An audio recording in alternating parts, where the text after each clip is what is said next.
tagapagunay, Ginoong Jason L. Samson, kinaralan ko pong iharap sa inyo ang 23 batang lalaki at 21 mga batang babae na may kabuang bilang na 44 na mga batang magsisipagtapos mula sa Pangkat St. Joseph sa paaralan ng elementarya ng Kaliparang Fernando sa taong panunuan 2023 at 2024. Kasiya-siya po nilang natapos ang mga kinakailangan sa pagtatapos sa kurikulum ka-elementarya na itinagda ng Kagawaran ng Edukasyon, Republika ng Pilipinas.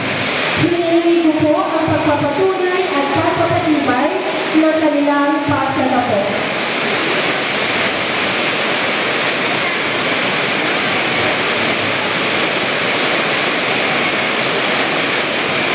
Kagalang-galang na nagawan ng sangay ng salita, Department of Education, sa kapanimahalan ng programa sa edukasyon ng Pilipino, Dr. Fernando B. Rodriguez. Pinatawa naman sa kanyang kapanimahalan ng makarulan sa Nasyonalita, Dr. Luzardo Bulanos.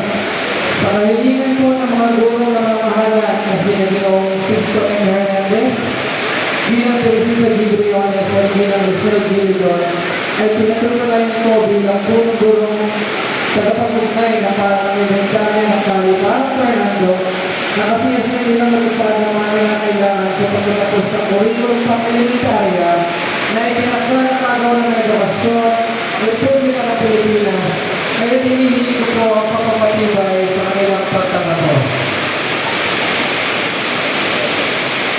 Sa ngalan po ng pagsangay sa pagkakamalinara ng mga paaralan, Dr. Luzardo O. Bulanos, at sa bisa ng kapangyarihan iginawad sa amin ang Kagawaran ng Edukasyon bilang pansangay ng edukasyon sa Pilipino at matapos may pahayag ng inyong mga guro at punong guro na balwalhatin ninyong nagampanan ang pangangailangan ng K-12 curriculum.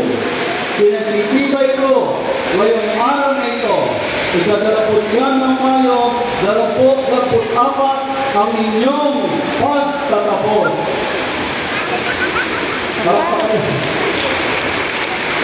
Pagkabayan nawa kayo na kung may kapal at maaari na ninyong tanggapin ang katunayan